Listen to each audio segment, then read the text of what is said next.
Friends, hello everyone. Welcome to our channel. And in this video, I will show you and also tell you how to make your Twitter or X account private.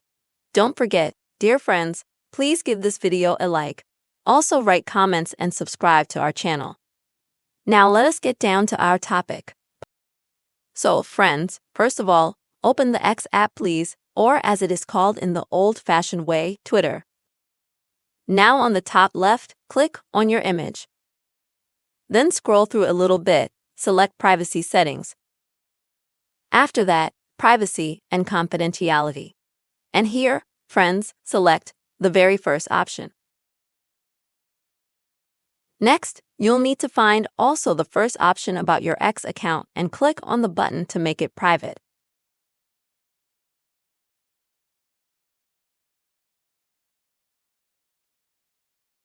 And now, when you look at your X account, you can see a little lock.